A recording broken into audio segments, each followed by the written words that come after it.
Hello, and welcome to another episode of Code and Colour, the home for all things animation and video games.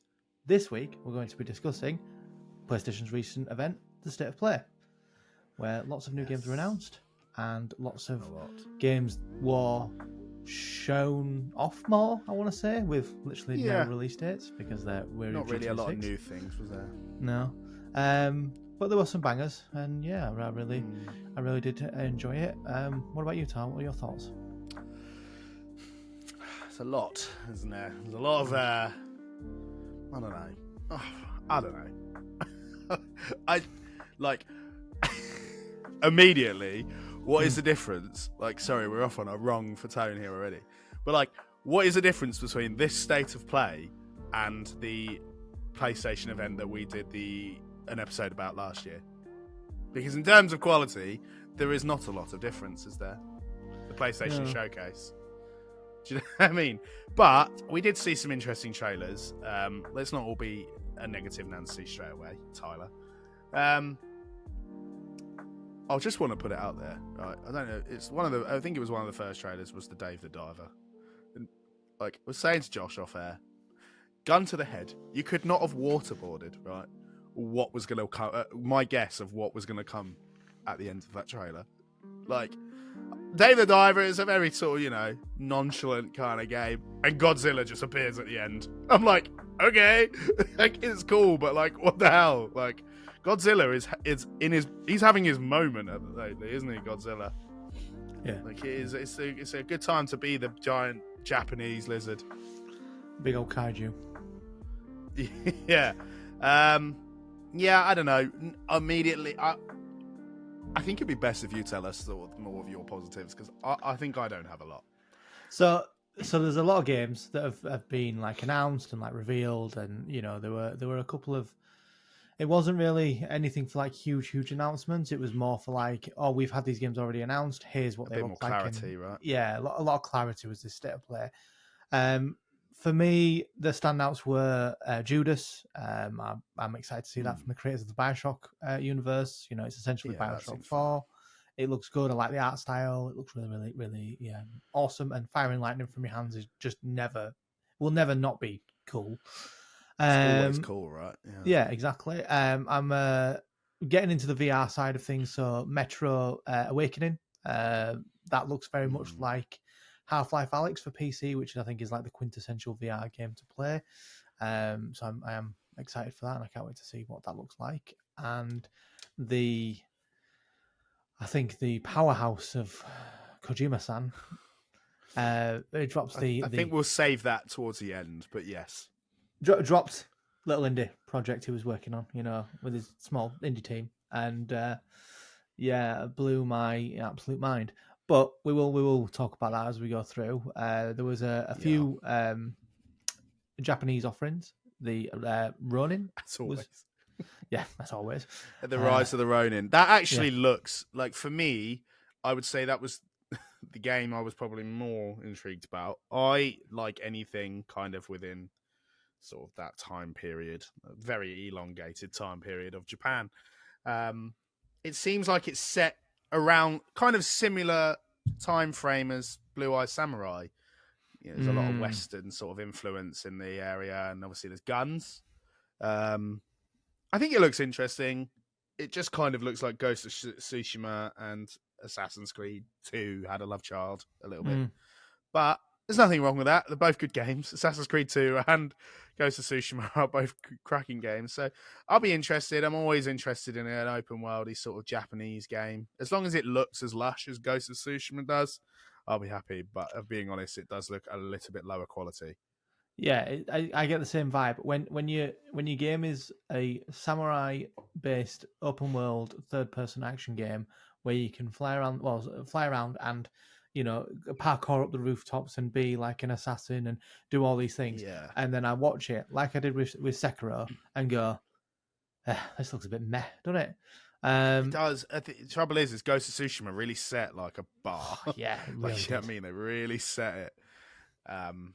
And it's always going to be difficult to beat. Yeah, 100%. And I think that's I think that's a through line with some of the titles that are coming out with PlayStation. Obviously, we've got Death Stranding 2 coming, which is now setting the bar again. And I think when Ghost of Tsushima 2 is eventually announced, or whatever it may be called, or whatever sort of version of it is, I think that's going to blow everything out of the water as well. I think anything that comes now is you're going to have slim pickings of decent stuff that's coming, but I think that there are some titles that we need to watch that are coming, and they are in the works, and they are going to blow things out of the water. And I think Ghost of Tsushima would be one of them. Death Stranding 2, I think, is another. Whatever's Last of Us third game going to be, another Uncharted if that's coming. I think they're all going to be good. But in terms of like the state of play, for me it was Metro Awakening was the VR that I really liked. It very much. I'm getting into it, so I like a good game. I like how far VR has come and how much polish it has at the moment. I don't just try to think what else there was. We had Helldivers. Silent Hill. Oh, which one's that one? The one right at the beginning of the. Oh yeah. The one right at the beginning of the show is the Helldivers one. It's like an alien fire team kind of thing. They land on the planet and shoot aliens and stuff and go about. And I think it looks like. I think again it's.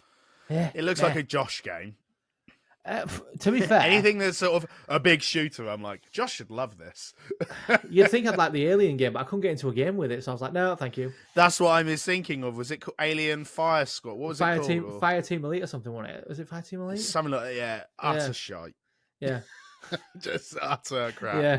I think because Isolation is the top tier Alien game, in my opinion, anything that came out after was a pile of hot trash. So, speaking of, actually, there was a game, and a tiny bit off topic, but it is obviously game related. Have you seen The Rivals? Yeah. So essentially, it's like a 4v4 squad based thing where you dropped into like an arena and everything's just destructible. I was like, shut up and take my money. Like I was so like there for it. Downloaded it, could not get into the game at all. Oh, server can't connect, and I was like, wait, what was it called? Sorry. Rivals. The Rivals. Is it Rivals? Is it not the Finals? The Finals. That's it. Yeah. Yeah, I did the exact same. I downloaded it because a friend at work told me to get it. Yeah. Could not get it. Within 10 minutes, I was back on Fortnite. Yeah. I was like, it just is. Yeah, I just couldn't get into it. I couldn't even get on it. In premise, it sounds cool. Oh, I did. I played a couple games. I just couldn't get into it. In premise, it sounded cool, but I don't like having my loadout pre-assigned. I really don't.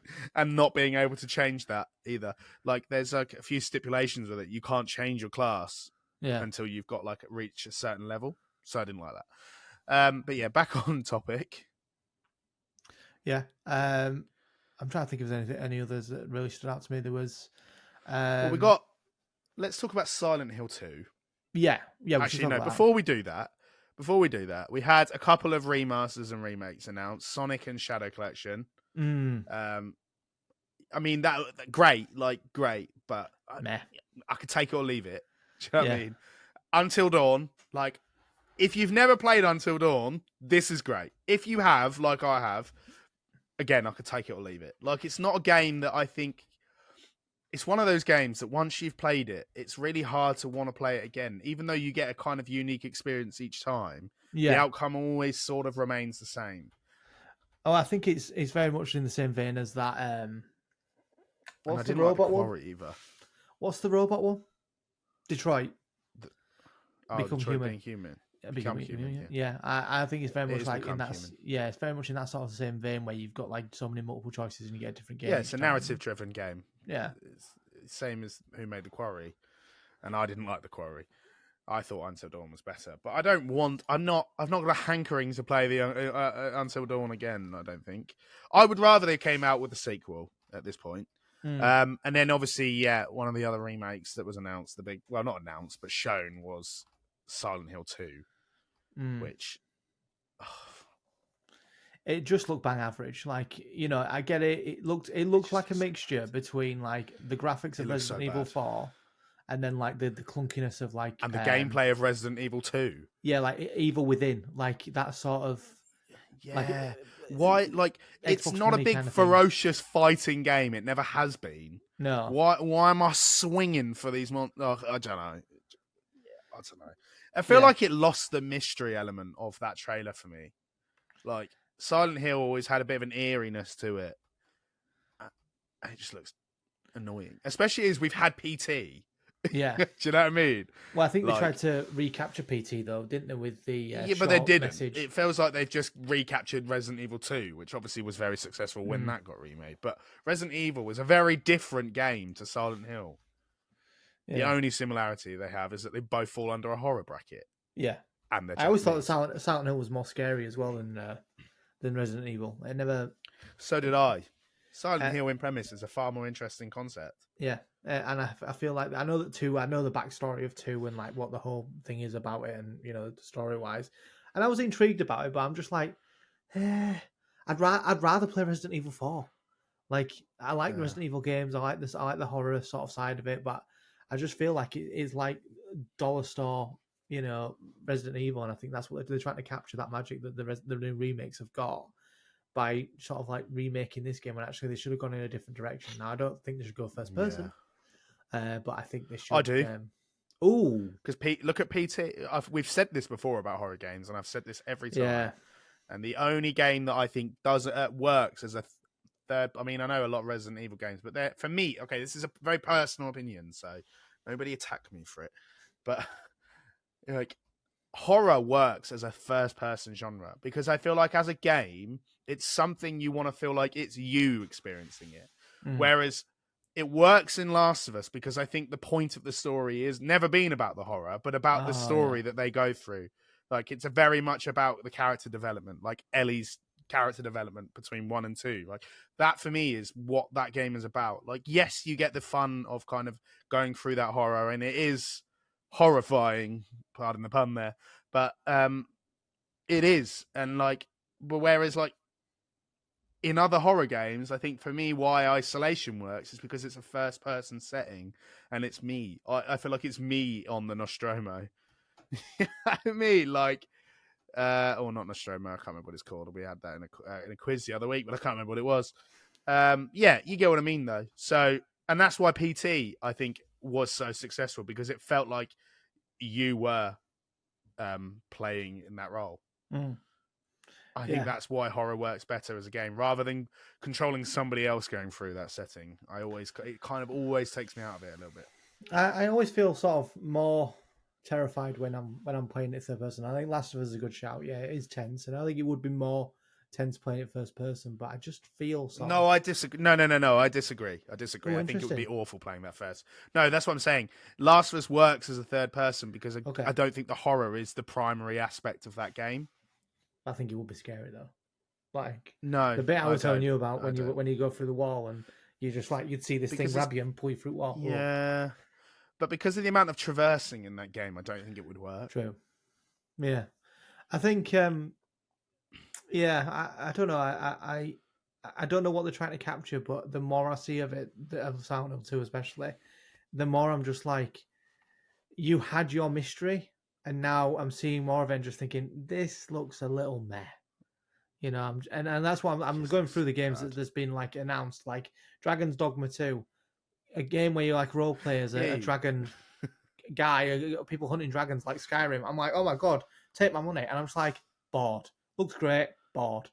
And then like everything sounds good in concepts, doesn't it? But nothing looks good in practice. Even this, like, and my wife Molly was watching the VR releases for this, which was they did the Metro Awakening, which looks phenomenal. Like, it looks so good. It's one of like the 3 games I'm going to buy from the State of Play. And then they followed it up with this Legendary Tales, which honestly looked like a PS2 VR game. And it was just like, who in their right mind, like Metro Awakening, get my words out, looks so good. It could have been like a final, like, we're ending on this note. Look at this awesome VR game we're making. It looks phenomenal. Yeah, they could have like shadow dropped that at the end and gone, no, there you go. We left you like as big as a Spider-Man reveal. Like I would have gone, that would have been really good to sort of finish off, like, close the show. Someone went, oh, let's look at this really good VR game, and then playing it next to a PS2 looking VR game. It looks just awful. Like, it looked awful, and I was like, oh, yeah, that was probably a bad shout, because it just made the game. Maybe it might be quite good. It's like a sword and fighting skeletons and stuff thing, and you like can hammer, like make swords on like a blacksmith's bench. and I was like, oh, this looks all right, but like it was before, it was after, some of the looked like groundbreaking. And I was like, yeah, that was a silly idea to do that, wasn't it? I Really? think the trouble with VR for me is that they want it to be something that people aren't ready for it to be yet, and it's almost like people. I don't think there's enough of an audience for VR to be warranting the kind of attention that it gets, especially when they drop 9 times out of 10 very mediocre content. I've played PlayStation VR. I played the PSVR 1 Yeah. because my cousin had it, and I played. They had was it Until Dawn? They had an Until Dawn VR game, right? And it's set on a roller coaster, and you just go through this roller coaster. It's all right. It made me jump like a lot. It was a jumpy game, but Oh yeah, I know what you mean. Yeah, yeah. You shoot the big it clown just and stuff. like yeah, but like it just looks bang average. Like it doesn't look like a good looking game. Yeah. I don't know. Like I don't know. I don't think like it looks as good as it wants. I feel like studios are making such excellent games that don't require VR. Well, maybe, sort of. At least very good standard games. But then when it comes to the VR, I feel like they're like, yeah, this looks cool. And it's like, you get to do it. I'm like, it looks shit. I feel like, though, Devil's Hat, Of course. Devil's Advocate, Tin Hat. Devil's Hat, Tin Advocate. Devil's Advocate, Tin Hat. I'm playing the first PSVR in hopes of getting the second PSVR just to sort of like see how I feel about it. And I know that there are games I'm going to enjoy because I'm going to buy the Walking Dead Saints and Sinners and I'm going to enjoy for what it is. But I know that the tech in the PSVR 2 is so much more advanced and VRs have come so much. The thing that dropped me off VR was the point and click and he'd like teleport to where he needed to go. Like now you can just like either press buttons or like the thumbsticks that move you around and you can be immersed in it and still do like those kinds of things, like the new Assassin's Creed Nexus game. Like if I can be Ezio and like climb around an Italian town and assassinate people from a roof, yeah, sign me up for it. But I think there was a there was a point, and it is with the first PlayStation VR where the tech hadn't caught up with the dream. And I think the tech has caught up with the dream now, where games do look as good as Last of Us, as all these these big AAA titles, where they can stand toe to toe with them because the tech has now caught up and you can have that immersive experience. The problem for me is the accessibility. Am I gonna stand up every day and play VR? Is it going to be one of those things that's going to keep my thing going to get the VR out, get it set up, and keep it going, or do I just press a controller and go play a game? That's the thing, and because of the price tag, it's like 500 quid. Yeah. It's like one of those things. The like problem, 500 quid, right? What is that? And I think these big companies, like these big tech companies, I think they think we want this more than we actually do. Yes, there are people that want it, but those are the tech heads that want it. Like, I don't think real gamers want VR, like at all. We're not doing big VR gaming competitions. There's not really a lot of esports geared towards VR. This isn't Ready Player One. Do you know what I mean? Like, it's like, there's a very niche reference. If you haven't seen that film, it's heavily implied that VR is like going to take over. But Apple released a new thing, like, didn't they? Yeah, but that is not a conversation we're getting into right now. But I mean, what I'm saying is, if Apple are doing it, the space is coming, isn't it? I think. Sure. But I don't think it's come yet. I don't think that time has come. I think VR is we're not there yet. I don't think we are where it needs to be for gaming to kind of be pushing $500 headsets to play a game that looks like it was made for about 15 quid. Do you know what I mean? Like, do you know what I mean?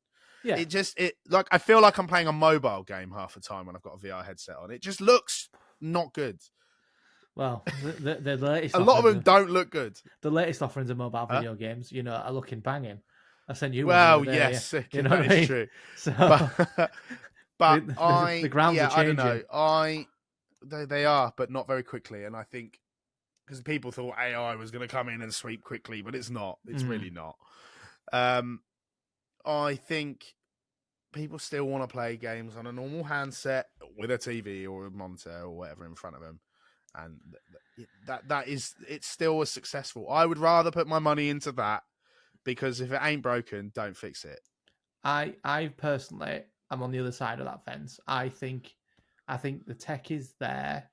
I think more people need to experience it, and the more people that experience it will sort of see, oh, actually, this is the way forward in playing games.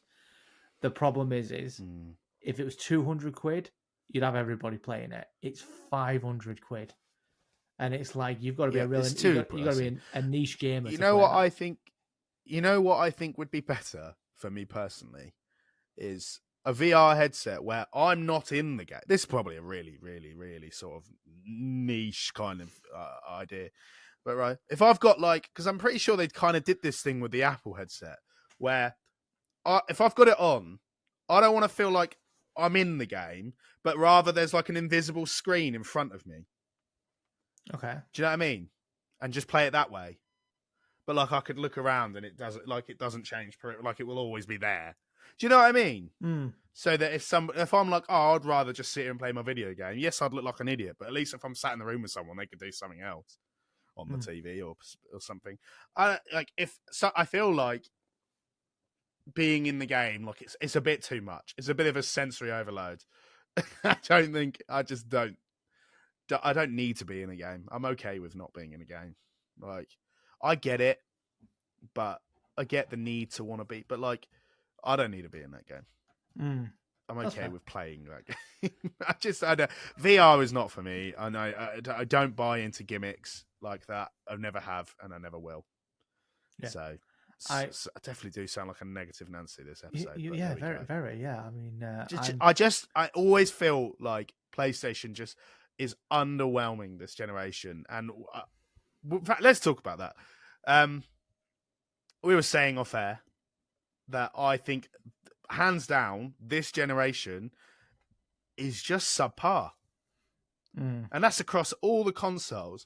It's just subpar. When you have the success of everything PS4, during the PS4 era, I think PS5 is subpar. And other than one showcase back in 2021 where they showed so much promise, with Spider-Man, Wolverine, Knights of the Republic, which still hasn't come into fruition in the slightest. That was the last time a showcase for me went, hell yeah. Obviously, the last showcase, the only thing we had was Spider-Man. But I'm just yeah, okay. Other than that, it was just an indie demo. That was it. I do think it says a lot that the only game anybody's really excited about is a game that's coming out next year. Which one? Wolverine? No, GTA 6. Well, and Wolverine. Yeah, I mean, but real hype. I'm going to play Wolverine because it looks good and I'm going to enjoy it. It's going to be Insomniac. I'm going to play it because it's going to be decent. I know it's going to be decent. Am I going to play GTA 6 because it's going to be decent? No, I'm going to play GTA 6 because it's going to blow my absolute mind.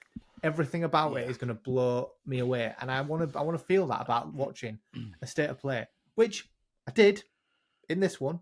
I didn't with one game, but yeah, which we'll talk about in a moment. Yeah, but in terms of anything else, Judas, yes, I'll play it. Looks great. Not oh god, new BioShock, that's amazing. Or Silent Hill 2. Oh yeah, they're trying to be like Resident Evil. That was good. Dragon's Dogma. Everyone's going, ooh, look at this Dragon's Dogma. Play Dragons, be Skyrim. No, thank you, boring. Goodbye. There's a game here, V Rising. Right, what is it? Don't care. I just don't care. And there was loads of Japanese games. Foam Stars. I skipped through that. I went, no, thank you. I'm not bothered about it. I don't really bother playing Splatoon. I don't want to play Foam Stars. Zenless Zone Zero. Crap. Yeah, Zenless Zone Zero. What's that? Nothing. Bye. See you later. And then there was Stellar Blade. Great. There were loads of people talking and weird old man robot. Goodbye. This is why I've clocked nearly 1,000 hours on my PS5 for Fortnite, because there's nothing to play. The games are so few and far between. I can't be asked. When the only thing I'm going to play, and that's because it's a title I'm mildly interested about when it comes out properly, is the new Suicide Squad game. That's it at the moment. There's nothing else that and even that looks bang average. You know what I mean? I just don't think anything looks great. The Last of Us remake is good, but we'll talk about that another time. The problem is, and this comes from a place of love, but I just need PlayStation or Xbox or both to pull the finger out. No, not even pull the finger out. Just throw me crap games out. Throw me just, your Fractures, your Into the Void, your just Kill Zones and stuff like that. Yeah, here, take some of that. Oh, you haven't played Killzone? You've only had to wait 2 years for it, not 6 years for a game to be made. I just need like I think that's it. Like what is it? Everything needs to be a big event, but just not exactly. like a good game that I really want to replay, but I've just not got around to doing it. 50 Cent, Blood in the Sand. Blood Money. Those absolute tosh games that are just like enjoyable. Army of Two. Stuff like that where they were like, let's go. I liked Army of Two. Yeah, like let's get the studio made. It Takes Two to make an Army of Two remake. Oh my god. Like, that'd be sick. Shut up and take my money. Like, just throw out just trash. Yeah. Not. I don't want you to go out and make terrible games, but do like inventive stuff, like the terrain deformation in Fracture. I think they need to uncover, stuff like that. Yeah, things need to feel a bit like everything's very samey, isn't it? Like it's all third person, very narrative driven games, and like all Last of Us. That's the problem. Like, and I think that's a nice segue into probably the big game from yesterday's event, which was Death Stranding 2. Now, Josh is foaming at the mouth over this because he's currently enjoying the first one. I couldn't care less. So, as a bit of foreshadowing, I don't care. As a bit of foreshadowing, for our fans, I will be doing a vertical on the first game, and my main takeaway from the first game is you will either really like it, based off it being Kojima. I may give it another go because you seem to love it. Yeah, based off it being Kojima and based off it being sort of really unique and different. If you like both of those things, you'll really love this game. If you don't like either of those things... Which is why it surprises me that I'm not into it. But maybe I'll give it another go. If you don't like either of those things, you bounce straight off it. Like, you instantly bounce straight off it. Like, my friend Dan, shouts out to Dan, he played it and he was telling me about it. I was like, have you played Death Stranding? It's a really good game. He's like, I played it for like an hour or so. I got stuck in a river and my packages started flowing downstream. I turned it off and deleted it off my computer. And I was like, bounce straight off. Whereas I'm like, planning my route, looking where the BTs are going to be, what's my load I'm honestly, carrying. Planning my route? Was that? What? Because you have to walk. You literally walk across the place, and then. But then, I know what you have to. You get vehicles later on. It's like a walking sim. Yeah, it's a postman sim. It's FedEx the game. It's great, but it's really hard to explain like how mundane and boring it is to a point of like you could play that game for like 5 hours and just be delivering packages, and that's like your whole task is deliver something from A to B and connect the chiral network through the game, but like. You just sit there like 4 hours will pass and I'll be like, oh my god, what have I been doing? And I've literally delivered 2 packages and I've just been like going through the mountains, toppling away, making sure I've got enough like weight distribution and I've got armor for here or a heat pack for here to go through the snow and that sort of stuff. Like the really, really mundane, boring stuff, but it's done so beautifully that you just lose yourself for hours and hours on end playing it. And it's really, really good. I'm literally so close to the end. Like I'm so close. So back to the segue. You've been playing it for so long, but I don't think it's like groundbreaking. I don't think it's the most amazing game ever. I just think it's really chilled and really like just really out there, but really sort of therapeutic. Kojima just has invited all his mates to play this game. Yeah, to be in this game. Sorry, and like and obviously the new ones come out, and like I'm playing the Death Stranding director's cut. It's coming out in 2025, and I'm playing the director's cut, and I'm playing it on a PS5. And for a PS4 game, this looked phenomenal when it came out, and still very much does. And then my brother was talking to me about it, I was like, because he'd seen it, and I hadn't seen it at the point. I hadn't seen the trailer or anything. And he was like, I really think the PS4 version looks good. And he's like, watch what they do when they make a game for a PS5. And I was just mesmerized. Like, it looked better than GTA 6. And that is a bold statement for me to say that a game that has all the money in the world backing it at the moment, for it to, it's got all the money and all the talent backing it, for me to say that another game that's got a smaller studio and not as much money, it's still got a lot of money going into it, looks better than it's got a lot of money. It's got a lot of money. It's got a lot of money. But everyone who's anyone is in this game. Yeah, but it ain't got that GTA bank, is what, like for what I'm saying. So, it's got a talent in it, but I think it's while it might not have a lot of money, it's got a lot of talent behind it. A lot of people that are like, you know, who are very talented people who are behind the scenes. George You know, Miller's in it. Yeah. Why is George Miller in the new Death Stranding game? in this Death Stranding, Nicholas Winding Refn, whatever his name is. Refn, yeah. Refn, he's plays One of the great directors. Guillermo del Toro's in it, voiced by someone else. You know, it's stuff like that. Like, Didn't really, he really have a weird hand stuff. in writing it though? He'll have some sort of credit with it. I think he has a writing cred. But George Miller's in it. Who else appeared in it? Who's the guitarist? Troy Baker. Guitar. Yeah. He's Higgs from the first one.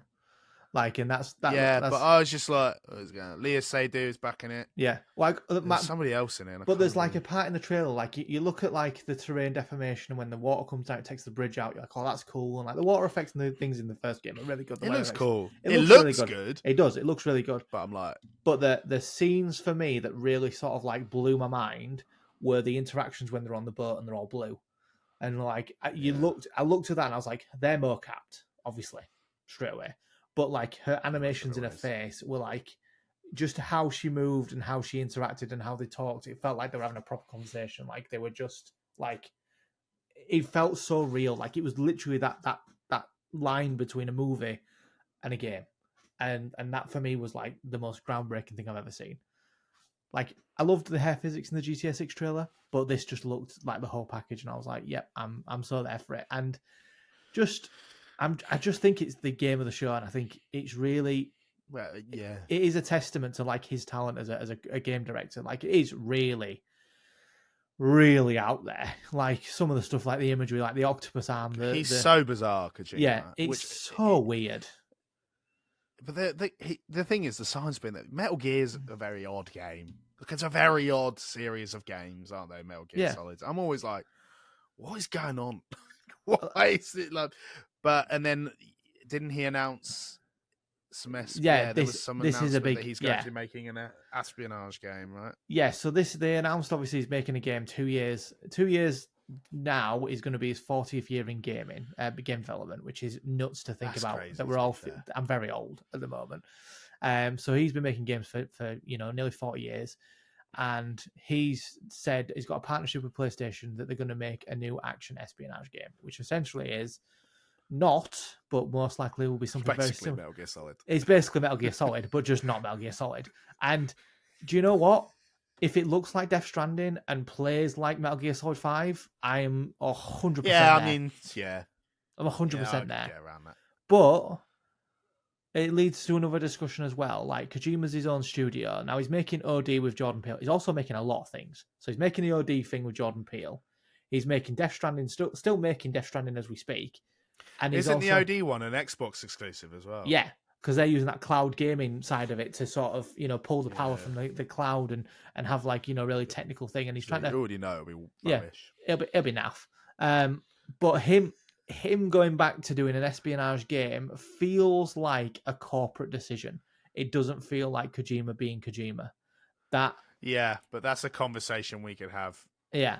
On its own, right? Yeah. But yes, right. Yeah, they almost want Hideo Kojima to meet a quota at this point. Yeah, like here's a blank check. Go make what you want. But if you're going to make a game, I want an action espionage game, and then you'll get more money. It's like if you get to make Death Stranding 2, we want a Metal Gear Solid of our own. Yes, exactly that. Like it don't feel like it was made for him because Kojima has been making, weird games because he's been off the leash. He's been off the Konami leash and been making some weird We've stuff. said this before, isn't it? Yeah. He's like he's on day release at the moment, but it's a very long day release. And now with Death Stranding, he needed Konami to keep him going. All right, Hideo, come on. Yeah, they've gone. Okay, we're happy to give you a blank check to make whatever you want to make Death Stranding 2, but you're going to make a Metal Gear Solid-esque game. Which, do you know what? I am so here for. Like I think I'm ready for something like that. I think with no Splinter Cells, it might Cells, be nice to shake things up. And no Metal Gear Solid, bar Metal Gear Solid Delta that's coming out from a different team. I just like his art style. I love how he does like masks and stuff have all got like barcodes on, and they're all like they're all different sort of plates and parts and stuff that go together. It's just art style is so well done in like all his games. Like as soon as you look at Death Stranding, you go, that's from the Metal Gear Solid universe. Yeah. Because of the art style. I can't wait. I think it would be nice to have something like that, something original. This generation is dying for an original title because we haven't had one. We actually haven't had one yet on PS5. I don't think that is an exclusive. I don't think. No, we haven't. Not a major sort of AAA title anyway. Returnal. But there wasn't like a big AAA title for this generation, is it? Like, it's not gonna. No one's really thinking about Returnal, is it? It's not, because we've had Horizon, that's the sequel. God of War, that's the sequel. Spider-Man, that's the sequel. They've all been sequels. So this generation is dying for something that defines itself, and it hasn't had that yet. So it'd be nice to see that. Wolverine will be the first exclusive brand new title. Yeah. Original. But that'll be the first one. I feel like Wolverine itself, though, is still like an offshoot of Spider-Man. Like it's a Miles Morales of course game, it is. like a kind of thing. Of course it is. But it's just because it's that studio as well. But so yeah, I think to kind of round things off, this state of play, fine. Like, it showcased some interesting looking things. I personally, as a big Sony PlayStation fan, don't feel like the fans are getting enough. No. Like, I just think PlayStation, I don't know, man. Like, I don't know. Like, although Xbox's games have been subpar as of late, at least they're trying. I feel like they're trying. Like, do you know what I mean? Yeah, it felt like they're doing some new things, and so I think PlayStation aren't. I just don't. But there we go. Yeah, I think that Xbox are obviously doing the Indiana Jones side of things, and they're doing they did the what's the one where the skeletons playing the guitar in the bayou, and then the creature. Oh yeah, I can't remember, but that looks sick. Yeah, like that. And obviously Fable. That was an Xbox event though, wasn't it? It won a state of play. Was it the Game Awards? It was. There was. It was the Xbox event last year. Yeah, like stuff like that. But that's like I'm saying, just like give me just stuff where you just like, this is a game. This is a game. Like I've been worked 2 years on this game. Give me that game, and like just give me something that's like new, unique, like Season. Give me 20 games like Season, just people just having ideas and just throwing them out there, and I think that's why the indie scene is picking it up. But I think I need more bang average games rather than everything being a AAA title. But from what I've seen so far, to sort of close it off, I'm excited for Death Stranding. I'm excited for Judas. I'm excited for the Metro game. Bar that, I'm just like, come on, PlayStation, let's do a bit better, Sort it out.